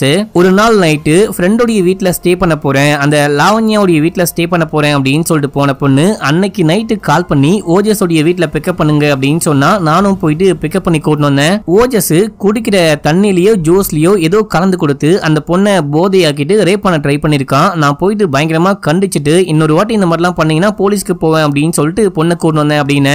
இதையெல்லாம் கேட்கும் போது அம்மாக்கே மனசுக்கு ரொம்ப கஷ்டமா இருக்கு. அப்படியே அவங்க வந்துட்டு அழுதுகிட்டே அங்கிருந்து கிளம்பிடுறாங்க. இப்ப அப்படியே எங்க சீனை கட் பண்ணி அரசியல்வாதியை காமிக்கிறாங்க. இந்த ஆளு ஒரு ஹேக்கர் கிட்ட சொல்லி 2 பேருடைய அக்கௌண்ட்டையும் செக் பண்ணு அப்படின்னு சொன்னாரு பாத்தீங்களா. அந்த ஹேக்கர் வந்து மீட் பண்றான். உன்னை பத்தின எல்லா டீடைலும் உன்னுடைய ஆபீஸோடைய ஒரு முக்கியமான லேப்டாப்ல ஏதோ ஒரு கம்ப்யூட்டர்ல இருந்து தான் லீக் ஆயிருக்கு, இந்த ஐடி தான் அனுப்புனனுடைய ஐடி, பார்த்து கொஞ்சம் உசாராயிரு அப்படின்னு சொல்லிட்டு போறான். யாருன்னு கண்டுபிடிச்சிட்டான், யாருன்னு நமக்கு டீடைலா காமிக்கல. இப்ப அப்படியே எங்க சீன் கட்டாது. நம்ம ஹீரோயின் கிளம்பி காலேஜுக்கு போறாங்க. கையில மண்டோட டாட்டூ போட்ட அந்த பையன், அதுக்கப்புறம் லாவண்யா 2 பேரையுமே விசாரிக்கிறாங்க. லாவண்யாவை ஹீரோ விசாரிக்கிறாரு. ஹீரோயின் போயிட்டு அந்த பையனை விசாரிச்சிட்டு இருக்காங்க. இவங்க கிட்ட என்ன கேள்வி கேட்டாலும் நான் வந்துட்டு அந்த ஃபெஸ்ட்டுக்கு வந்தேன், வந்துட்டு செமையா போர் அடிச்சுது அப்படின்னு சொல்லிட்டு பேஸ்மெண்ட்டுக்கு போயிட்டு தம் அடிச்சுட்டு நான் கிளம்பி போயிட்டேன், ரொம்ப நேரம் அங்க ஸ்டே பண்ணவே இல்ல, நான் அந்த பார்ட்டில பெருசா கலந்துக்கவே இல்லை அப்படின்னு சொல்லிட்டு இந்த பையன் சொல்றான். அதே போல இந்த பொண்ணும் சொல்றா, வந்தேன் இந்த மாதிரி பார்ட்டி அட்டன் பண்ண 8 மணிக்கே கிளம்பி போயிட்டேன் அப்படின்னு சொல்றா. இவங்க எது சொல்றதுக்கு முன்னாடியும் பயங்கரமா யோசிச்சு சொல்றாங்க, எதையோ மறைக்கிறாங்க அப்படின்னு மட்டும் 2 பேருக்கும் நல்லாவே புரியுது. இப்ப அப்படியே எங்க சீனை கட் பண்ணி போலீஸ் ஸ்டேஷன்ல காமிக்கிறாங்க. நைனாவுடைய எக்ஸ் பாய் ஃப்ரெண்டு அந்த ஓஜஸ் அங்க வந்திருக்கான். வரும்போது வக்கீலோட வந்திருக்கான், அப்பா அம்மாலாம் கூட வந்திருக்காங்க. இப்ப வந்துட்டு கூட்டிட்டு போயிட்டு விசாரிக்க ஆரம்பிக்கும் போது, நீ எதுக்காக அந்த பொண்ணை முதல்ல பிரேக்கப் பண்ண, அதுக்கப்புறம் திரும்ப வந்துட்டு அக்செப்ட் பண்ணிக்கோன்னு கெஞ்சுக்கிட்டு இருந்த அப்படின்னு சொல்லிட்டு கேட்கும் போது, ஆக்சுவலா அந்த பொண்ணு ரொம்ப போனை யூஸ் பண்ணிட்டே இருந்தா, யார்கிட்ட பேசினா அப்படின்லாம் தெரியல, ஏன் போனை யூஸ் பண்ற அப்படின்னு சொல்லிட்டு கேட்கும் போது சண்டை வந்து பிரிஞ்சிட்டோம். ஆனாலும் என்னால அந்த பொண்ணை பிரிஞ்சு இருக்கவே முடியல, நான் மறுபடியும் பேட்சப் ஆகலாம் அப்படின்னு சொல்லிட்டு ட்ரை பண்ணும்போது அவ கண்டுக்கவே இல்லை அப்படின்னு சொல்றான். அண்ட் பார்ட்டி டைம்ல கூட அந்த பொண்ணு பார்ட்டில கான்சென்ட்ரேட் பண்ணாம பயங்கரமா போன் யூஸ் பண்ணிட்டே இருந்தா. அந்த போனை பத்தி சொல்லதான், நீ வந்துட்டு என்னதான் ஆனாலும் அந்த போனை நோன்றத நிப்பாட்ட மாட்டியா அப்படின்னு சொல்லிட்டு கேட்க தான் போனேன். அந்த பொண்ணு அழகா இருக்கா அப்படின்லாம் சொல்ல போகவே கிடையாது. ஆனா சத்தியமா நான் கொலை பண்ணல, எனக்கு அந்த பொண்ணை ரொம்ப பிடிக்கும் அப்படின்னு சொல்லிட்டு அழுகுறான். இப்ப அப்படியே எங்க சீன் கட்டாது அந்த அரசியல்வாதியை காமிக்கிறாங்க. அரசியல்வாதி வந்துட்டு அது யாரு அப்படின்ற விஷயத்த அந்த பொண்ணை கூப்பிட்டு சொல்லிக்கிட்டு இருக்காரு. இந்த மாதிரி தாடிக்காரனுடைய அக்கௌண்ட்ல இருந்து தான் எல்லாமே லீக் ஆயிருக்கு, நீ சொன்ன விஷயத்த நான் முன்னாடியே கேட்டுக்கணும், இந்த தாடிக்காரன் கூட இருந்துட்டே குழிப்பறிச்சிட்டான் அப்படின்னு சொல்லிட்டே இருக்கும்போது தாடிக்காரன் வரா, நான் அந்த மாதிரிலாம் பண்ணவே கிடையாது, சத்தியமா நான் பண்ணவே இல்லை அப்படின்னு சொல்லும் போது, நீ பண்ணாம உன்னுடைய அக்கௌண்ட் வந்து எப்படா போயிருக்கும், முதல்ல இங்க இருந்து கிளம்பு, உன்னை பார்க்கவே பிடிக்கல அப்படின்னு சொல்லும் போது அங்க கார்ட்லாம் வராங்க. இவன் எவ்வளவு சொல்ல ட்ரை பண்றான், கார்டை பார்த்தவனே ஃப்ரெண்டுக்காரனே புரிஞ்சுக்கலையே அப்படின்னு சொல்லிட்டு அங்க இருந்து கிளம்பிட்டான். அடுத்து நம்ம ஹீரோ ஏதோ ஒரு பார்ட்டிக்கு போயிருக்காரு. அந்த பார்ட்டிக்கு போயிட்டு ஒரு பையன் கிட்ட நல்லா பேசி பேசி அப்படியே குறைய ஆரம்பிக்கிறாரு. இந்த பையன் யாரு அப்படின்னா ஓஜஸ், நைனா, இந்த ஃப்ரெண்ட்ஸ் குரூப் இருக்காங்க பாத்தீங்களா, இந்த குரூப்ல இந்த பையனும் ஒரு முக்கியமான ஆள் மக்களே, கண்டிப்பா இவனுக்கும் எல்லாமே தெரிஞ்சிருக்கும் அப்படின்னு சொல்லிட்டு இவர் போலீஸ் அப்படின்லாம் காமிச்சிக்காம சும்மா குடிச்சுக்கிட்டே பேச்சு கொடுக்குறாரு. உன்னுடைய காலேஜை சேர்ந்த எந்த பொண்ணுங்களும் நல்லாவே இல்ல, ரொம்ப அட்டு ஃபிகரா இருக்காங்க, முக்கியமா இப்போ ஒரு பொண்ணு இறந்து போனாலே நைனாவா மைனாவா, அந்த பொண்ணு கூட ரொம்ப மொக்க ஃபிகர் அப்படின்னு சொல்லும் போது நானும் முன்னாடி அப்படிதான் நினைச்சேன், ஆனா இந்த வீடியோ பார்த்ததுக்கு அப்புறமா என்னுடைய தாட்டே மாறி போச்சு அப்படின்னு சொல்லிட்டு ஏதோ ஒரு வீடியோவை காமிக்கிறான். அந்த வீடியோவை பார்த்து ஒரு ஷாக் ஆகுறாரு. அடுத்து போலீஸ் ஸ்டேஷன்ல காமிக்கிறாங்க. நம்ம ஹீரோயினுக்கு கால் பண்ணி வர சொல்லி இந்த வீடியோவை பாருங்க அப்படின்னு சொல்லிட்டு காட்டும் போது அந்த வீடியோல அதே பேஸ்மெண்ட்ல அந்த பெட்ல வந்துட்டு பாத்தீங்கன்னா ஓஜஸும் நைனாவும் ஒன்னா இருக்காங்க. இதை யாரோ வீடியோ ரெக்கார்ட் பண்றாங்க. ஆரம்பத்துல ரெண்டு பேருமே இந்த ரொமான்டிக் மூட்ல வீடியோ ரெக்கார்ட் பண்ற விஷயம்லாம் பார்க்கல. அதுக்கப்புறம் இவங்க நோட் பண்ணிட்டு என்னடா இந்த மாதிரி பண்ணிட்டு இருக்கீங்க அப்படின்னு சொல்லிட்டு தடுக்கிறதுக்கு ஏஞ்சி கிட்ட வராங்க. யாரு ரெக்கார்ட் பண்ணாங்க அப்படின்லாம் காமிக்கல. இதோட 3வது எபிசோட் முடியுது. இது வரைக்கும் ஒரு 35 நிமிஷம் தாண்டி பேசிருப்பேன்னு நினைக்கிற மக்களே. லென்த்தா வீடியோ போட்டா இப்பெல்லாம் யூடியூப் காரன் வியூஸே கொடுக்க மாட்டான். அதனால இந்த வீடியோவை அப்படியே கட் பண்ணிக்கிறேன். மிச்சம் 3 எபிசோட நாளைக்கு போட்டுறேன் கண்டிப்பா. யாரெல்லாம் அடுத்த 3 எபிசோட்க்கு வெயிட் பண்றீங்க அப்படின்னு சொல்லிட்டு மறக்காம கமெண்ட்ல சொல்லுங்க. இன்னமும் சப்ஸ்கிரைப் பண்ணாம பாக்குறீங்க அப்படின்னா பண்ணிக்கோங்க. பக்கத்துல வர பெல்லையும் கிளிக் பண்ணிக்கோங்க. ஓகே மக்களே, பாய்.